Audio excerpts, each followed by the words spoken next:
이번 달에도 돈 100만 원 가까이 드시고 가셨지 뭐냐? 아니 도대체 우리 가게가 무슨 니네 시엄마 동네 개모임 하는 것도 아니고 엄마가 웬만해서 말 안 하겠다만. 또? 아니 내가 저번에 말씀드렸는데 또 그랬단 말이야? 그래 아주 내가 죽겠다. 직원들 인건비며 가게세며 들어가는 게 한두 개가 아닌데 원. 그리고 사람이 꼭 돈을 안 줘서 그러는 게 아니라 얄밉게 행동을 그렇게 하시더라고. 우리 딸 가운데서 입장 난처해서 어떡하니?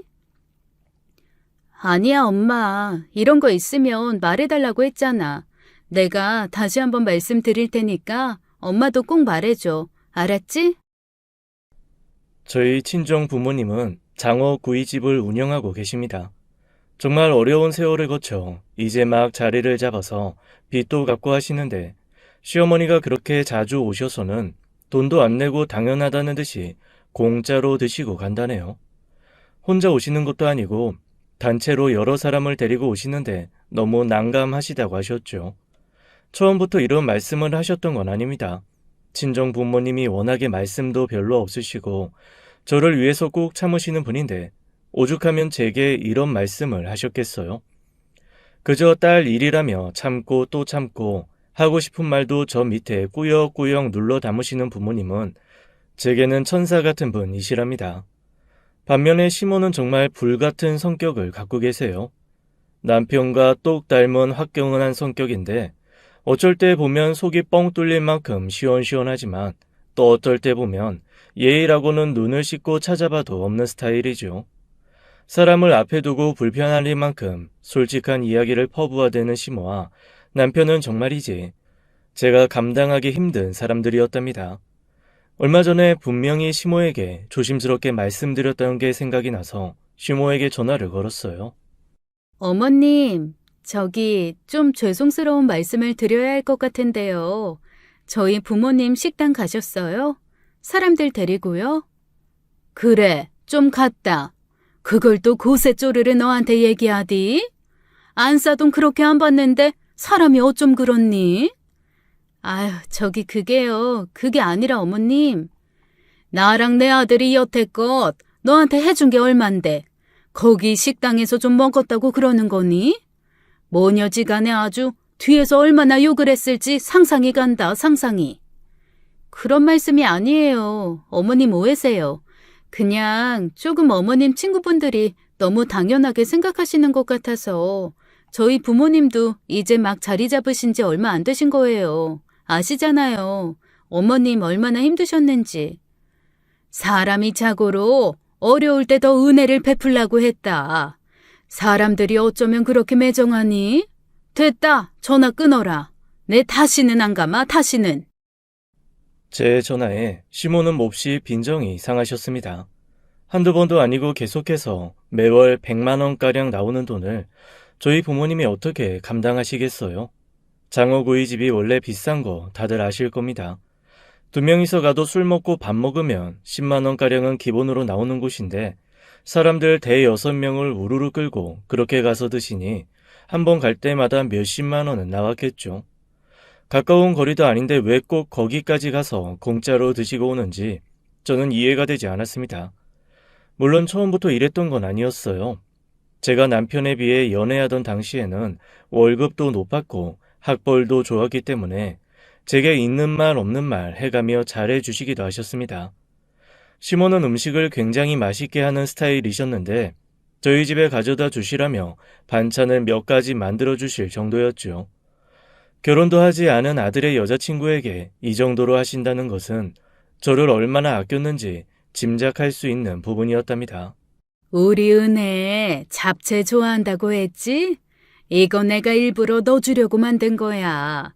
넉넉히 넣었으니까 집에 가져가서 부모님하고 함께 먹거라. 응? 옆에 소갈비도 좀 넣었다. 어머나, 너무 감사해요, 어머니. 세상에, 제게 이런 것까지 해주시고. 아, 어떻게 갚아야 할지. 내가 좋아서 하는 건데 뭘 그래. 난 그저 네가 우리 아들하고 잘 만나고 있는 게 너무 좋다. 나중에 결혼해서 나한테 잘해주면 되지 뭘 이런 걸 가지고.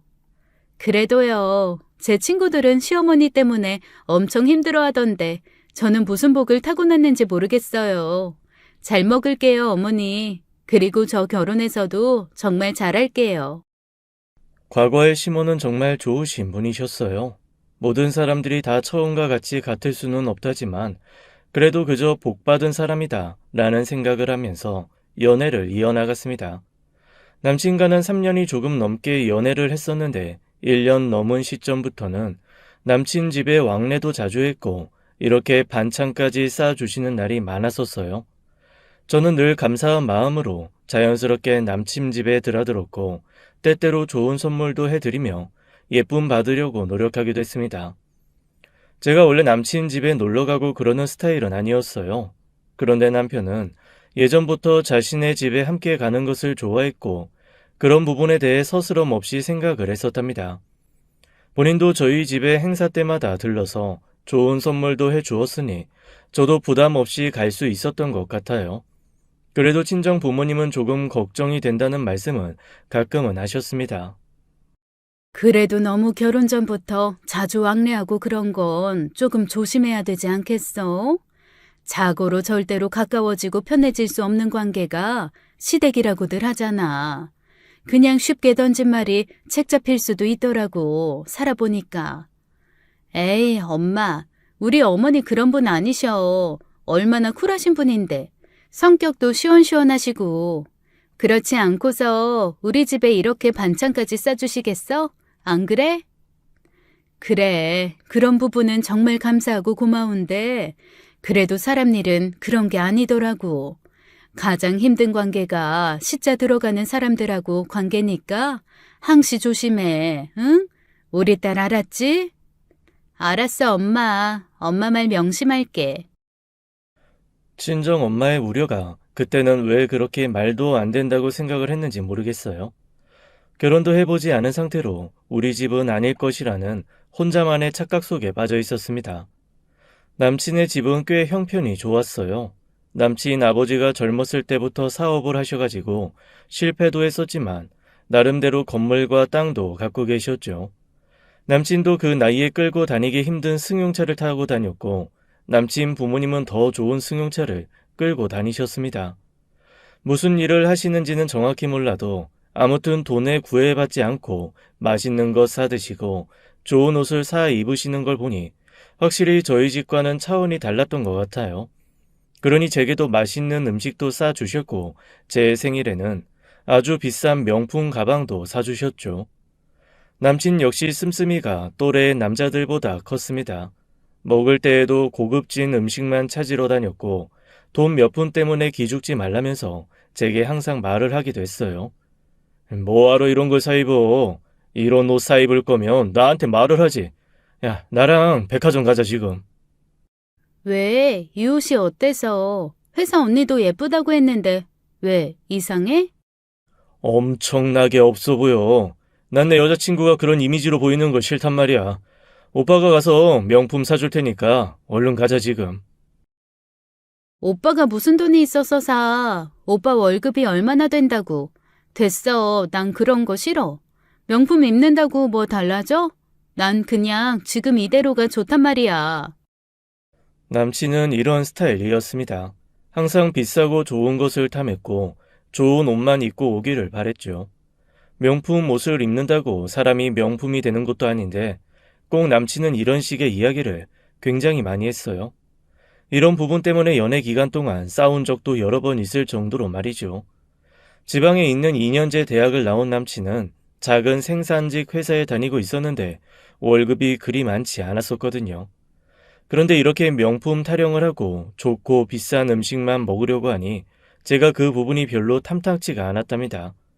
늘 자신이 버는 수입보다 돈을 많이 써서 남친 부모님한테 돈을 받아서 생활하는 것을 알게 된 순간 걱정도 되었고 또 결혼해서도 그 습관을 고쳤으면 좋겠다고 생각했기 때문이에요. 처음 남친과 만났을 때는 그런 것도 전혀 몰랐고 그저 순수해 보이면서도 화끈한 성격이 보기 좋았고 제게 너무 잘해주는 것에 반했었죠. 남친과 저는 친구들 모임 자리에서 만났었어요. 한 명의 친구가 생일이라고 데리고 온 친구가 지금의 남편이었었는데 순수해 보이면서도 싹싹하게 행동하는 부분이 참 좋게 보였었습니다. 술잔을 따르는 일부터 어찌나 그렇게 재미있고 부지런하던지 그 자리에 함께 있는 많은 사람들의 술잔을 다 챙기면서 왔다 갔다 하는 모습이 보기 좋더라고요. 자자, 술잔 비어 있으신 분은 여기 이 앞에 내놓으시면 되겠습니다. 제가 돌아다니면서 한 분 한 분 다 챙겨드릴 테니 걱정 마시고요. 어머, 정말 성격 좋으시다. 귀찮지도 않으세요? 모임에서 이런 분 한 명씩 있으면 진짜 너무 재밌어. 아유, 감사합니다. 제가 얼굴은 별로라도 성격 때문에 아주 인기가. 사람들이 무슨 말을 해도 재치 있게 받아 넘겼고 술자리의 분위기도 참 잘 맞춰주더군요. 술도 얼마나 센지 많이 먹어도 전혀 취하지도 않았고 오히려 그 자리에 있던 다른 남자들이 집이 어떻게 가는지 일일이 챙겨주고 지켜본 후에 마지막으로 집으로 향하는 모습에 책임감도 남다르다는 생각이 들었습니다. 저는 평소 술을 잘 못해서 그저 바라만 보고 있었는데 저를 본 제 친구가 제 미소가 수상하다는 말도 했어요. 야, 너 저 남자한테 관심 있냐? 아주 눈빛이 관심 있으면 말해. 내가 연결시켜 줄 테니까. 어? 아니야. 관심은 무슨. 그냥 재미있게 하시니까 그게 보기 좋아서 그런 거지. 에이, 아닌데 뭘 그래. 다른 사람은 속여도 나는 속일 생각하지 마라. 알았지? 얘는 정말 아니라니까. 저는 아니라고 했지만 친구는 저 몰래 그 사람을 연결시켜 주려고 한 모양이에요. 제게 말도 하지 않고 자리를 마련해 주었고 그렇게 저희의 인연은 시작되었습니다. 다 같이 만나는 자리인 줄 알았던 저는 그저 편하게 약속 장소로 향했는데 달랑 그 남자랑 저 단둘 뿐이었죠. 저는 너무 어색해서 제대로 말도 못하고 안절부절하고 있었는데 그런 분위기를 굉장히 좋게 만든 게 바로 그 남자, 지금의 남편이었습니다. 제가 원래 낯을 가리는 편이고 시끄러운 타입이 아니었기에 그런 자리 자체가 부담스러웠죠. 사실 제가 적극적으로 소개시켜 달라고 해서 이 자리 마련된 거예요. 알고 계셨으려나 모르겠네요. 네? 아, 저는 잘 몰랐어요. 저만의 착각인지 모르겠는데 그때 그 생일 파티 때 저를 많이 쳐다봐 주시고 웃어주셔서 제가 아주 기분이 좋았습니다. 제가 또 칭찬에 굉장히 약한 사람이거든요. 돌고래형이라고 할까요? 아, 네. 솔직히 조금 갑작스럽긴 해요. 저희 둘뿐이라서 많이 놀라기도 했고요. 앞으로 재미있는 일만 있을 테니까 마음 편안히 먹으세요. 아셨죠? 알고 보니 그 남자가 저를 따로 만나고 싶다고 해서 만들어진 자리였더군요.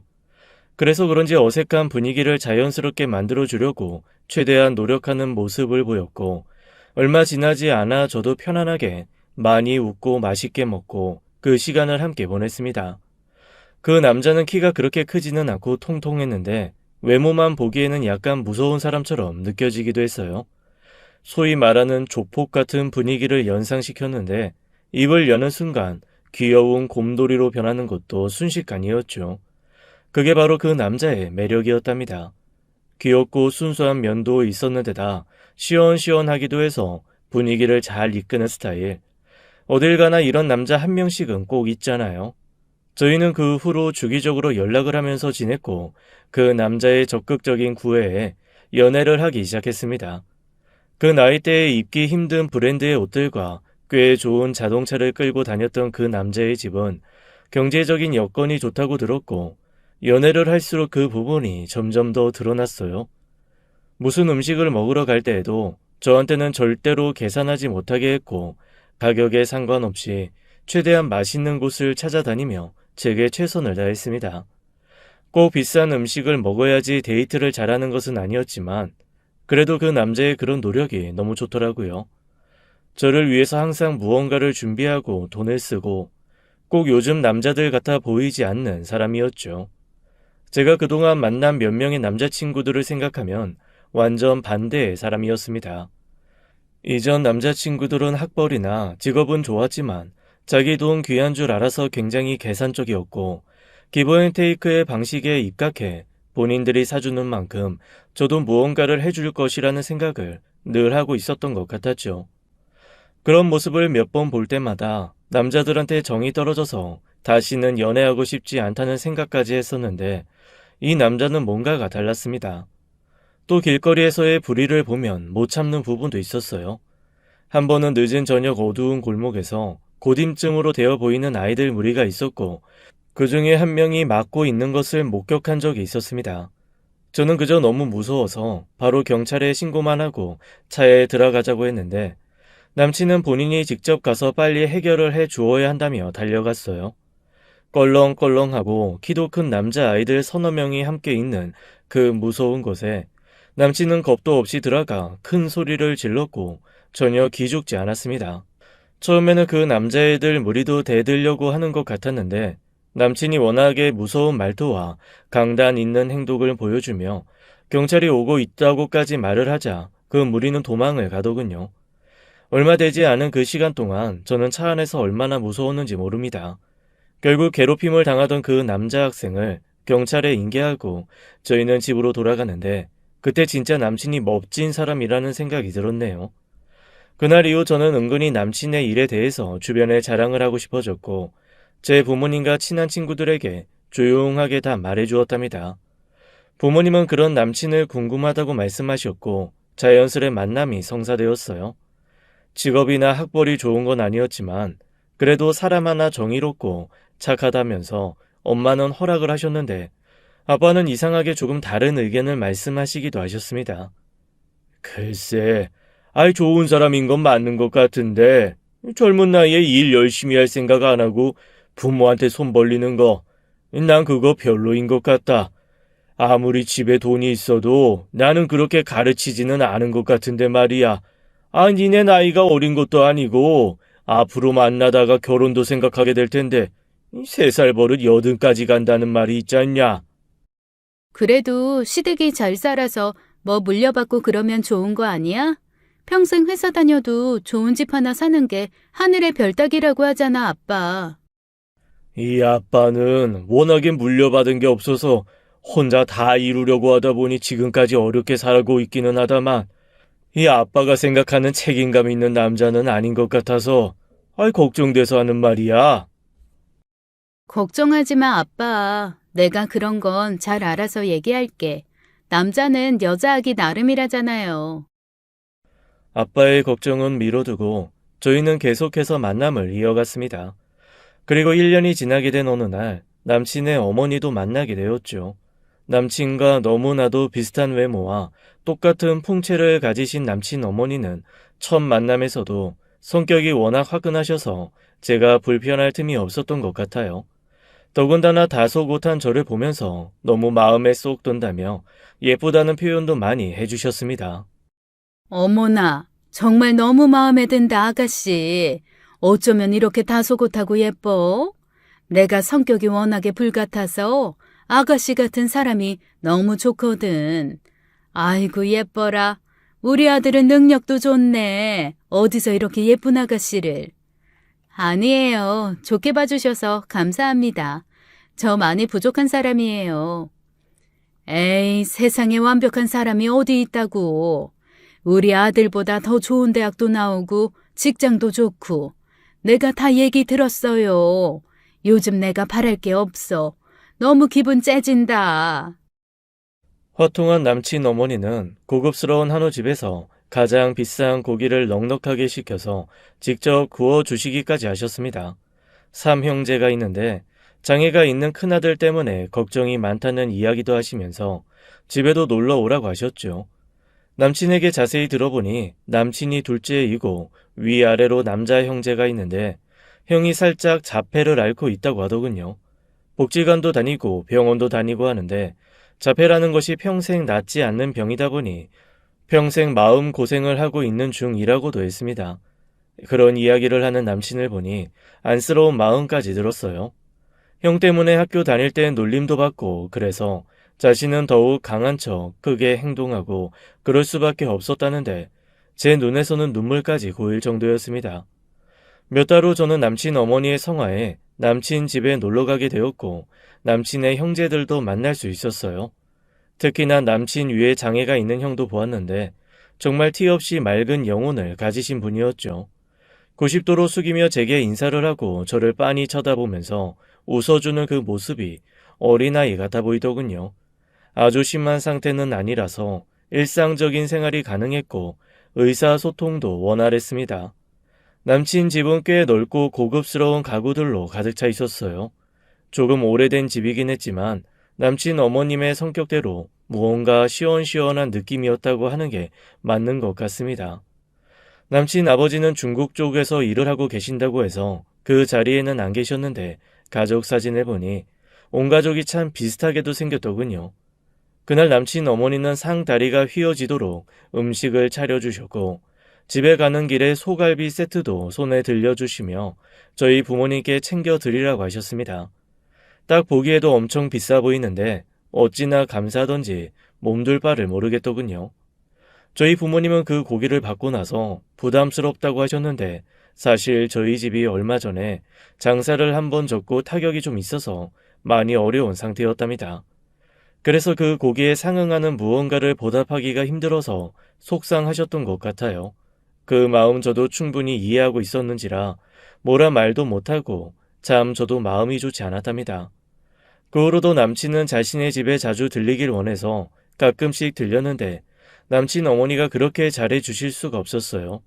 생일에는 비싼 명품백도 사주셨고 집에 갈 때마다 의리의리한 음식에 반찬까지 따로 싸주실 정도로 저를 아껴주셨습니다. 장애가 있는 남친의 형도 제가 온다고 하면 가장 좋은 옷을 입고 반겨주었고 그저 온 가족이 저를 다 환영해 주니 많이 행복하더라고요. 이 시점쯤에 저희 부모님은 장어구이집을 시작하시게 되셨습니다. 저희가 결혼 이야기가 슬슬 나올 때쯤이었는데 그 전에 한식집을 하셨다가 운영이 어려워졌던 경험을 발판 삼아 오랜 기간을 준비하셨죠. 특히 지인분 중에 직접 장어를 양식하는 분이 계셔서 그곳과 연계해 확실한 운영을 준비하고 계셨습니다. 한참 가게 준비로 바쁠 때 남친 어머니가 직접 큰 냉장고도 하나 선물해 주셔서 저희 부모님이 엄청나게 감사해 하셨어요. 결혼만 하면 저를 세상에서 가장 행복한 며느리로 만들어줄 것이라고 하셨는데 제 주변 친구들도 이 얘기를 들으며 다들 부러워했습니다. 연애 기간 3년이 조금 지나 저희는 결혼을 하게 되었고 괜찮은 아파트의 전세를 보금자리로 마련했어요. 당연히 남친 부모님이 해주셨고 그때 남친 아버지를 처음 만나게 되었죠. 결혼식에도 많은 하객들이 오셨고 모두가 저희를 축복해 주셨습니다. 그때는 제가 정말 세상에서 가장 행복한 신부가 된 걸로 착각하고 있었어요. 친정 부모님도 장어구이집을 오픈하셨고 초반에 들어간 권리금이나 인테리어 비용 때문에 대출을 좀 많이 받으셔서 힘들어 하셨습니다. 그리고 원래 식당이라는 게 자리 잡고 단골 고객이 생길 때까지는 시간이 조금 걸리는 법이잖아요. 저는 결혼을 막 하고 나서 매일매일 행복했는데 부모님이 조금 힘들어 하시는 모습에 마음이 아프기도 했습니다. 남편은 그런 부모님의 식당에 가서 회식을 할 거라고 하면서 큰 소리를 쳤죠. 걱정 마. 내가 우리 회사 사장님한테 얘기해서 처갓집에 가서 회식할게. 매상 팍팍 올려줄 테니까 걱정 말라고. 어머, 정말? 그럼 너무 고맙지. 우리 부모님 정말 장어는 너무 싱싱하고 좋은 걸로 하시는 거 알지? 자기가 소개 좀 많이 해주라. 그럼. 나 알잖아. 나만 믿으라고. 내가 부모님한테도 말씀드려서 사람들 많이 데려올게. 남편의 큰 소리에 저는 기분이 좋아졌습니다. 그리고 며칠 후 남편은 만취해서 집에 들어왔고 저희 부모님 가게에서 회식을 했다고 했어요. 회사 사람들 전체가 회식을 했다고 하니 아무리 못 잡아도 20명 정도 되는 사람들이 갔을 테니 매상이 꽤 좋을 것이라는 생각이 들었습니다. 다음날 친정엄마한테 전화해서 물으니 그저 고맙다고 말씀을 하시더라고요. 그 말을 들으니 저는 정말 남편한테 고마워서 그 후로는 더더욱 잘해줬습니다. 그리고 시댁에서도 저희 부모님 가게를 찾아갔다는 소식을 들었어요. 가게 오픈할 때 선물도 주시고 했으니 저희 부모님이 보란듯이 최고급으로 대접을 잘 했다고 하셨고 선물 세트로 포장까지 해주셨다고 하셨습니다. 아직 어려운 형편이지만 그래도 꼭 저희 시부모님한테는 대접해드리고 싶다고 하시면서 말이죠. 저는 이 상황이 너무 좋았어요. 비는 한 방울도 섞이지 않았지만 저의 결혼으로 양가 가족들이 서로 도와주고 하는 모습이 생각만 해도 기분 좋은 모습이었으니까 말이죠. 남편은 회사가 바빠서 집에 늦게 들어오는 날이 많아졌고, 저도 회사에서 일을 하고 임신까지 하게 되어서 정신없이 하루를 보냈습니다. 저의 임신 소식에 온 가족이 파티를 할 만큼 모든 분들이 두 팔 벌려 환영해 주었어요. 그러던 어느 날 무언가 이상한 이야기를 듣게 되었습니다. 남편의 형, 그러니까 장애가 있는 형이 제게 이상한 이야기를 해줬어요. 내 동생 나쁜 놈이야. 우리 엄마도 나빴어.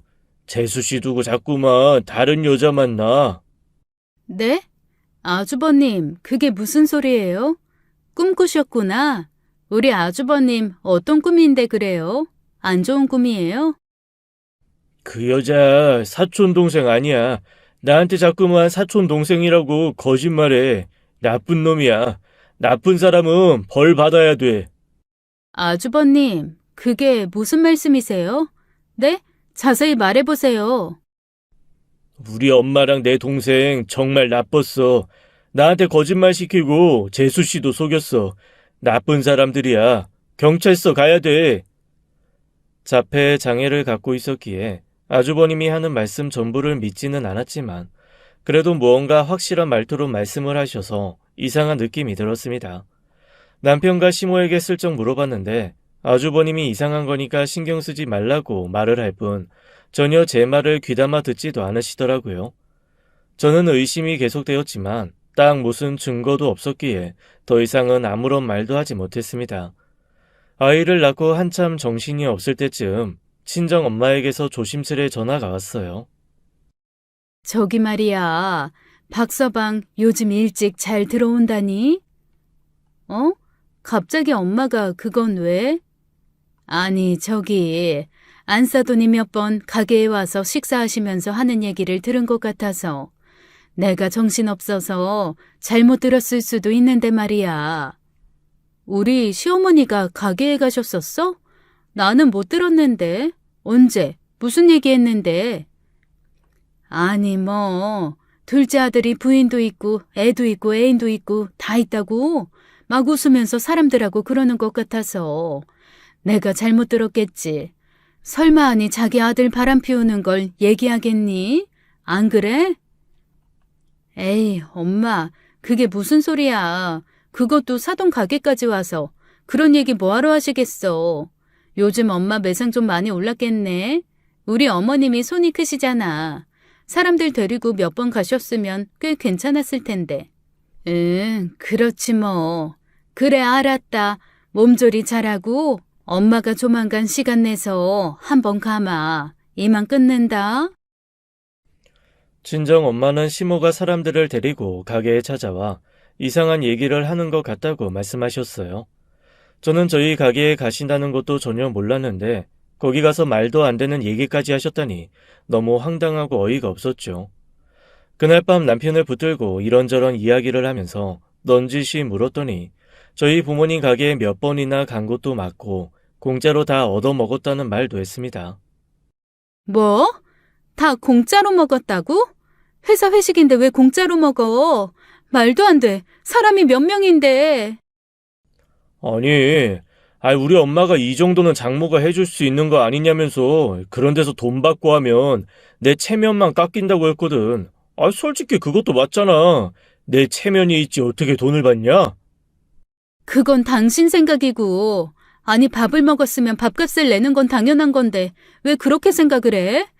그럼 당신 말고 어머님도 자주 가신 게 사실이야? 엄마랑 개모임이랑 아빠 친구 모임 몇몇 팀 데려가셨던데, 다시 시켜보라고 단체 손님들 데려간 건데, 그게 뭐 잘못됐어? 외상처럼 하셨겠지. 뭐 얼마나 된다고. 그럼 그것도 다 공짜? 여태까지 그렇게 다 드셨다는 거야? 아마 그랬을걸. 자기야, 솔직히, 우리 엄마가 당신한테 여태껏 해준 게 얼마냐? 나도 연애 때부터 당신 명품백 사주고 맛있는 음식 사주고 엄청 돈 썼잖아. 그럼 이 정도 해줄 수 있지 뭘 그래. 남편의 이치는 기가 막히더군요.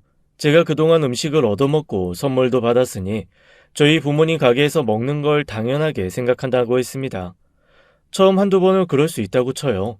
그런데 몇 번이나 이렇게 공짜로 사람들까지 데려가서 먹는다는 게 말이나 됩니까? 제 상식으로는 도저히 이해할 수 없었고, 이건 저희 부모님도 아마 이해하기 힘드셨을 것입니다. 그래도 딸 입장 생각해서 전혀 그 부분에 대해서 말씀도 안 하시고 참았으니 마음속으로 속앓이를 얼마나 하셨겠어요. 저는 다음날 시댁으로 향했습니다. 시댁 문 앞에는 큰 봉고차 한 대가 서 있었는데 알고 보니 시부모님이 계모임 사람들을 태우고 가야 해서 빌리셨다고 하더군요.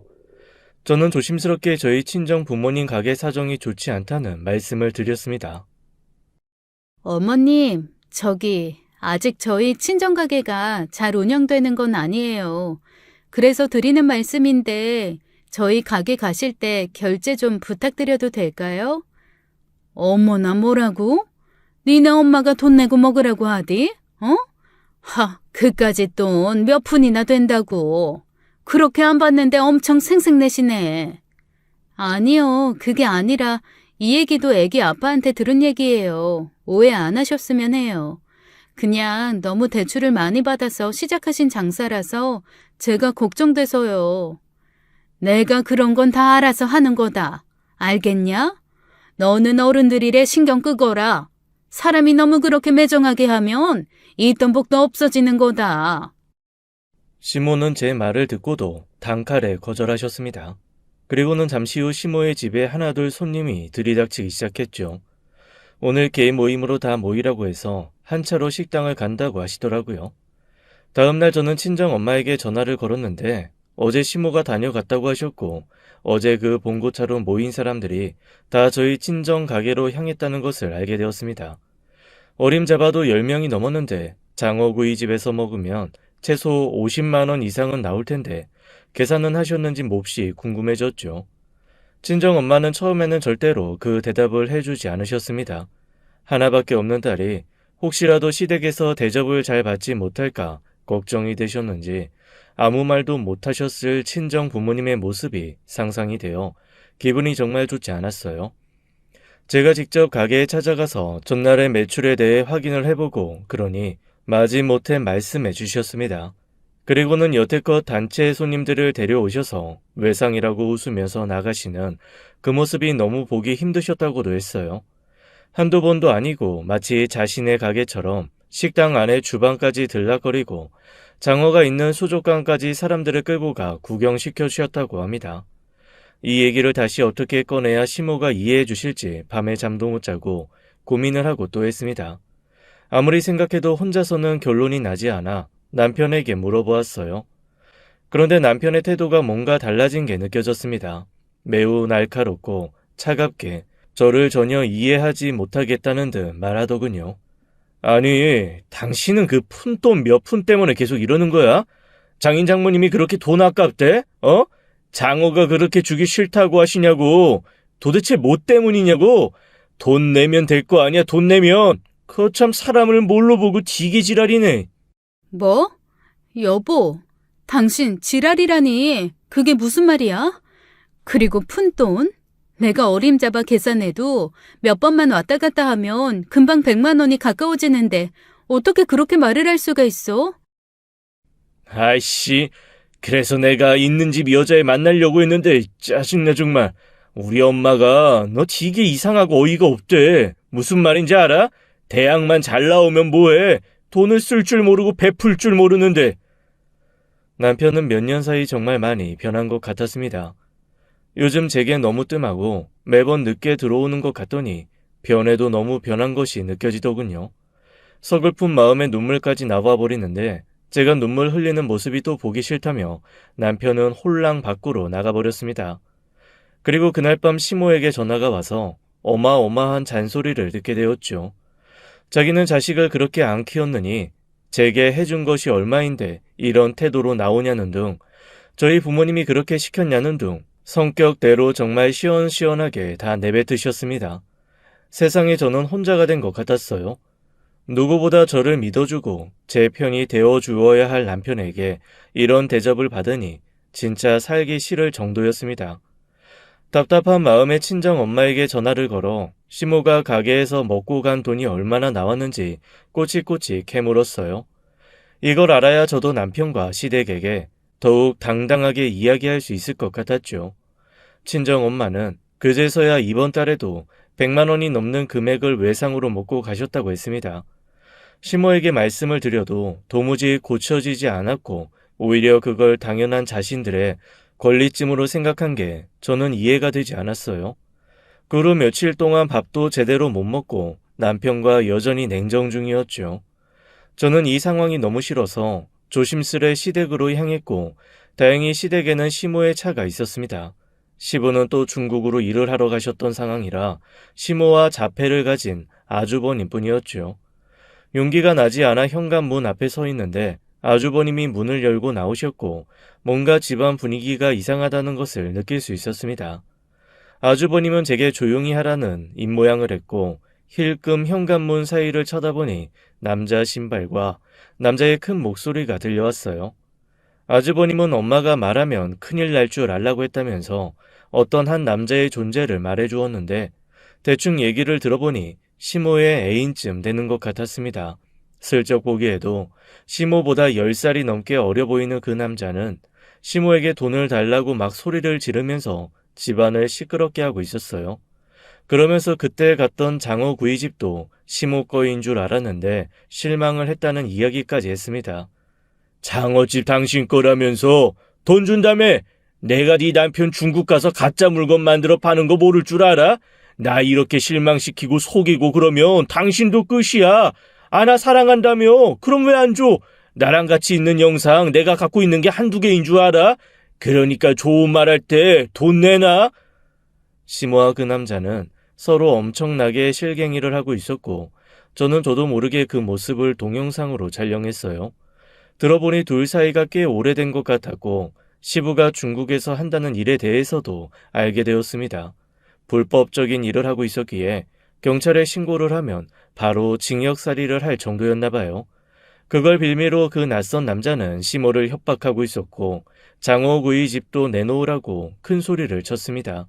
들어보니 아주 황당한 이야기였어요. 장어구이 집은 저희 친정 부모님이 피땀 흘려 이룩한 곳인데 어떻게 이걸 시모가 자기 것이라고 할 수 있답니까? 전혀 단 1%도 이해가 되지 않는 소리였었죠. 두 사람이 악을 쓰며 이야기를 하느라 저를 미처 발견하지 못했고 한참 후에 아주버님이 소리를 내어 그제서야 저를 발견한 시모는 많이 놀라는 것 같았습니다. 어머, 네가 여긴 어쩐 일이냐? 언제 온 거야? 오늘 잠깐 손님이 오셔가지고 내가 너 온 줄도 몰랐네. 현관문은 또 왜 열려 있는 건지 원. 아, 어머님, 방금 막 왔어요. 어머님 말씀 중이신 것 같은데 저는 이만 가볼게요. 아주버님이 여기 앞에 잠깐 나가자고 하셔서 밖에 나가서 잠깐만 있다가 올게요. 저는 얼른 아주머니 팔을 이끌어 밖으로 빨리 나갔습니다. 잠시 후 아주버님은 제게 말했어요. 우리 엄마 나빴어. 내 동생 애인 만들어야 한다고 하고 자기도 애인 있다고 하고 우리 아빠 알면 엄청 화낼 거야. 엄청. 아주버님, 언제부터 이런 일이 있었던 거예요? 언제부터 이랬어요? 네? 말씀해 보세요. 아주버님, 얼른요. 나쁜 사람들 때문에 착한 우리 아빠랑 우리 재수 씨 힘들어져. 난 싫어. 우리 엄마도 싫고 내 동생도 싫고. 아주버님의 말을 듣고 이제서야 뭔가 짐작이 갔습니다. 시모는 자신처럼 제 남편에게도 애인을 만들어주고 싶었던 것이고 저희 부모님 장어구이 집은 자신이 친구들에게 거드름 피우면서 공짜로 얻어먹어도 되는 그런 곳이었나 봐요. 거기에 죄 없는 저희 부모님이 왜 끼셨는지 아직도 이해가 되지 않습니다. 친구들에게 도대체 뭘 자랑하고 싶으셨던 건지 말이죠.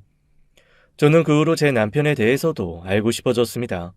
남편이 어떤 여자를 만나고 있다는 아주버님의 말대로 분명히 누군가 있을 것이라는 생각이 들었어요. 그리고 남편 성격상 여자를 절대로 거절하지 못할 것이 확실했죠. 술 먹고 누가 멋있다고 몇 마디만 해주면 홀라당 넘어갈 스타일이거든요. 집으로 얼른 가서 남편의 물건 하나하나를 다 뒤져보기 시작했습니다. 혹시라도 낯선 곳의 영수증이나 무언가 다른 물건들이 나올 수 있다고 생각했거든요. 잠금 장치도 안 되어 있던 핸드폰은 지문과 비밀번호로 이중 잠금 장치가 되어 있고 화장실에 갈 때에도 손에 꼭 쥐고 가는 꼬라지가 정말 무언가 의심스러운 행동을 하는 것 같았죠. 저는 꼭 찾아내고 싶어서 안달이 났고 결국 아주버님이 핸드폰에 갖고 있던 사진을 발견할 수 있었습니다. 제게 조심스레 건네주신 아주버님의 핸드폰 속에는 시모와 시모 애인 그리고 남편과 낯선 여자가 아주 다정하게 서로의 품에 안겨 있었죠. 사진이 찍힌 날짜는 불과 10일도 안 되었을 때이니까 최근까지도 이런 짓을 하고 돌아다녔던 것입니다. 저는 더 이상 남편과 함께 할 이유가 없었어요. 그리고 남편과 시모까지 한 번에 정신이 번쩍 들게 해주고 싶었고 얼마 후에 있을 시모의 환갑잔치에서 모든 것을 폭로하고 끝내버리고자 마음먹었습니다. 제 성격이 원래 하나를 계획하고 준비하면 아주 차분하게 하는 스타일이거든요. 시모는 제가 아무것도 모르고 있는 줄 알고 자신의 환갑잔치를 성대하게 준비하라고 하셨습니다. 저는 그동안 시모가 저희 친정 장호 고깃집에서 먹고 간 내역부터 꼼꼼히 확인했어요. 몇 달치 따져보니 거의 매월 100만 원 이상이나 되는 금액을 계속해서 외상하셨고 단체 손님들을 데려와 거의 시식하라는 식으로 말씀을 하셨다고 다시 한번 말씀하셨죠. 아무 말씀도 안 하고 여태 참으시던 친정 부모님이 제가 그 사람들의 실체에 대해 이야기하니 그제서야 입을 여시더군요. 아주 그것들 내가 발모가지를 다 분질러 버릴까? 난 어떻게도 괜찮아. 근데 감히 내 딸을 그렇게 비참하게 만들어? 아유, 이거사. 그동안 마음고생을 얼마나 했어. 엄마, 걱정 마. 나 이대로는 그냥 못 끝내. 끝낼 때 끝내더라도 제대로 끝낼 거야. 다음 달에 환갑잔치 때 다 폭로할 거고 중국 가서 하는 불법적인 일까지도 경찰에 신고하고 끝낼 거야. 연애할 때 좀 가방 사주고 음식 사줬다고 아주 나를 얼마나 우습게 보는지. 그래, 내 딸 장하다. 그렇게 해. 야, 아빠는 네가 꼭 행복하게 살기를 바란다. 어려서부터 부족하게 살아서 뭐해 주지도 못했는데. 아빠, 엄마, 속상해하지 말아요. 나 이제부터 내 아이 열심히 키우면서 잘 살게. 이런 인간들을 남편 시어머니라고 함께 지내는 것보다 나 혼자 키우는 게 훨씬 나아. 애가 뭘 배우겠어. 남들 앞에서 거드름 피우는 거나 배우지. 그날 밤 친정 부모님께 모든 계획을 다 털어놓고 지난 날들에 대해 얘기하며 참 많이도 울었던 것 같아요. 아이와 저를 위해 많은 도움을 주신다고 부모님께서 이야기해 주셔서 얼마나 든든한지 모릅니다. 온전한 제 편이 존재한다는 것이 얼마나 행복한 일인지 새삼 다시 한번 느끼게 되었죠. 이 와중에 남편은 제게 시모 환갑 잔치 때 초호화롭게 준비하라며 잔소리를 해댔습니다. 자기야, 우리 엄마 환갑 잔치 알지? 거기 예약 잡기 진짜 힘든 거 내가 뒷돈까지 줘가면서 한 거야. 그러니까 사람들 왔는데 막 초라하고 돈 아끼고 그런 거 티나면 진짜 혼난다. 알았어? 그래, 아주 사람들이 깜짝 놀랄 만한 걸 준비할 거니까 걱정하지 마, 여보. 아, 그리고 당신도 많이 놀랄 거야. 아주 많이 놀랄 준비나 해. 웬일로? 당신이 이런 말을 해? 맨날 뭐 아끼고 명품 싫고 그런 말만 해대더니 딱 내가 원하는 게 이런 거야. 남들 앞에서 자존심 좀 세워주고 멋지게 폼 잡는 거. 야, 사람 인생 별거 있냐? 안 그래? 아주 좋다. 아주 좋아. 남편은 아무것도 모른 채 그저 저의 생각이 좋다고 엄지척을 해주었어요. 저는 그때부터 본격적인 준비에 들어갔습니다. 우선 환갑잔치를 예약한 호텔 측의 최고급 꽃장식부터 시작해서 음식들, 그리고 온 하객들이 다 묵을 수 있는 가장 비싼 숙박권까지 몽땅 예약해버렸죠. 물론 호텔 직원들한테는 서프라이즈 파티니까 1급 비밀로 해달라고 했고 모든 결제는 시모 이름으로 해놓았습니다.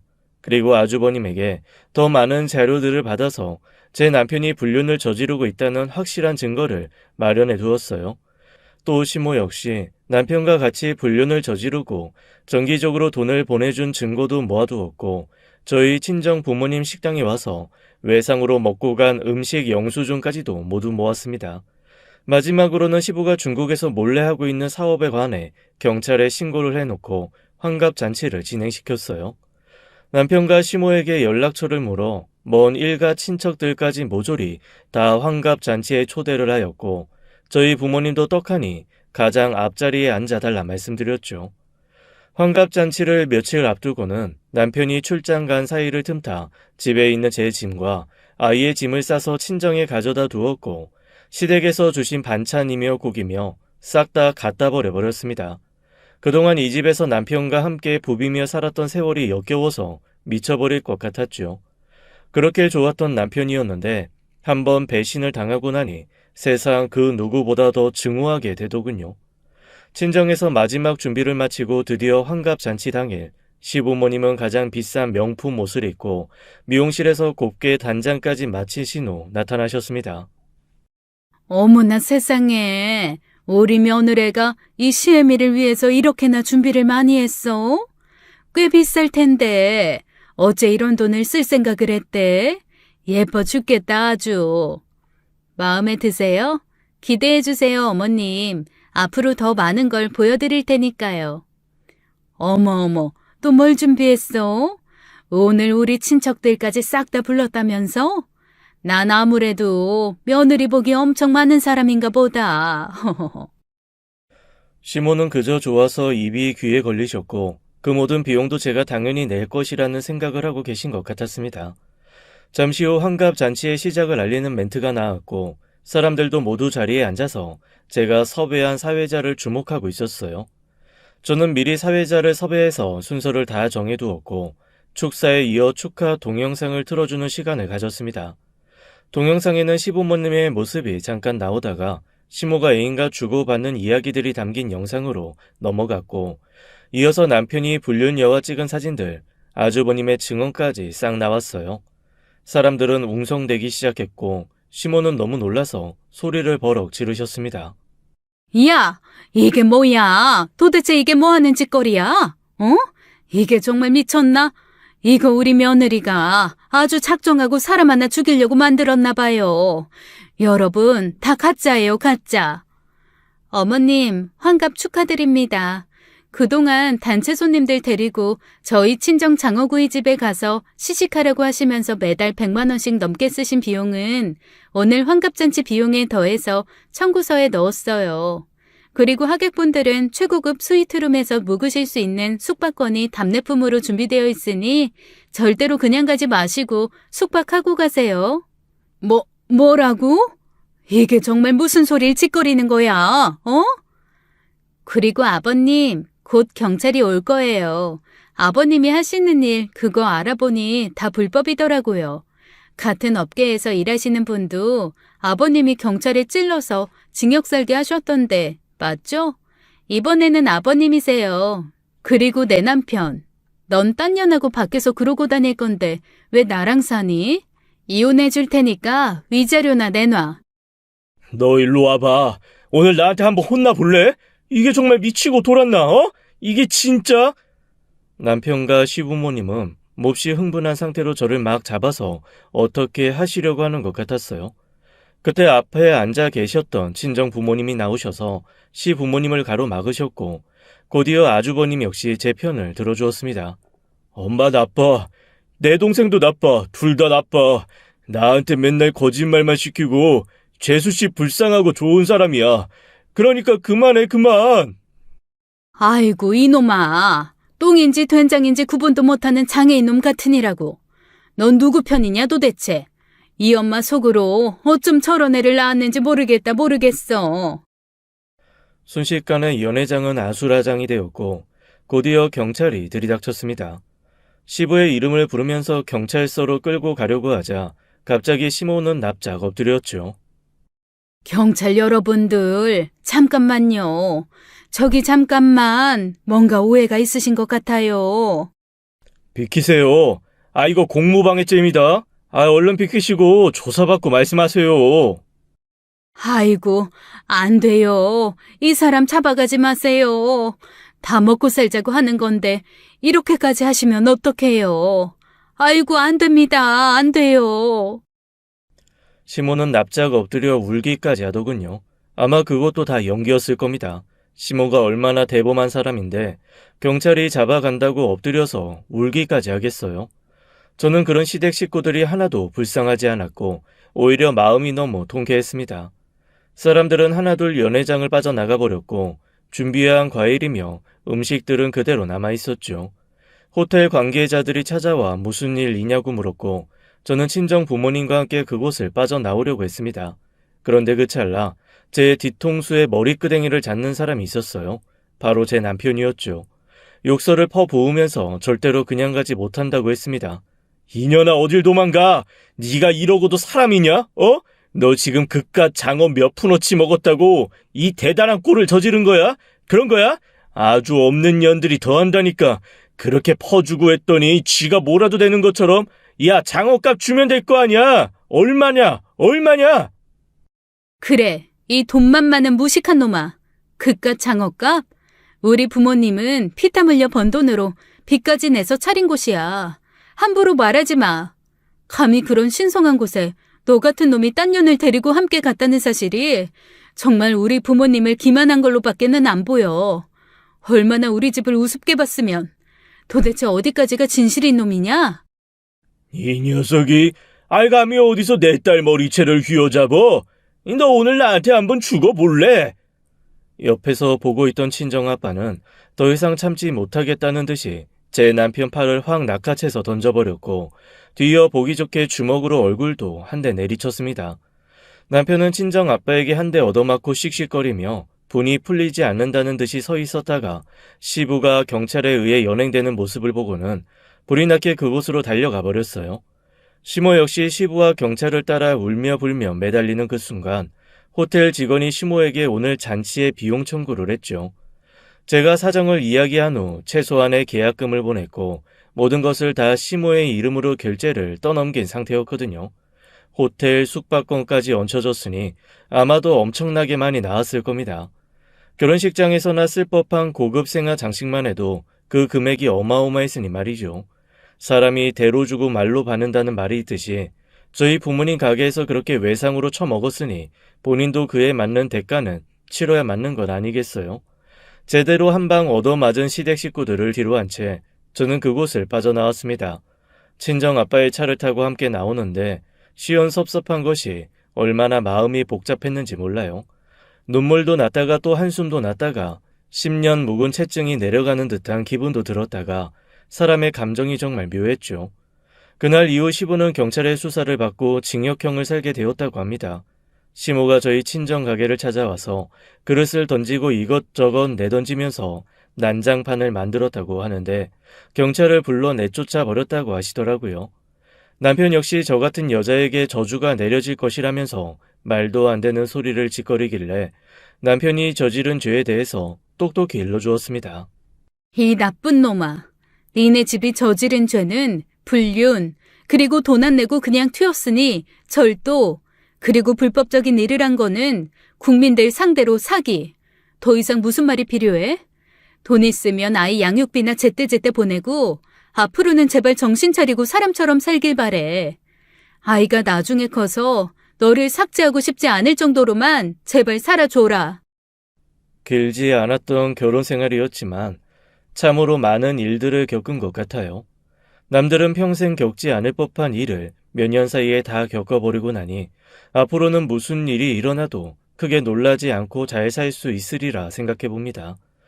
아이는 아직 아빠에 대한 존재감이 많지 않았던 상황인지라 이혼 후에도 크게 힘들어하지 않더라고요. 오히려 친정 부모님의 따뜻한 손길까지 더해져서 밝고 건강하게 자라나고 있습니다. 제 주변 지인들한테 이혼을 했다는 소식이 알려져 조금 마음이 힘든 부분도 물론 있어요.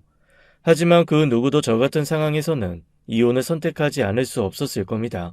신중한 성격이던 제가 남편을 처음 만나 사랑에 빠졌던 순간을 생각하면 너무도 성급했던 것 같아요.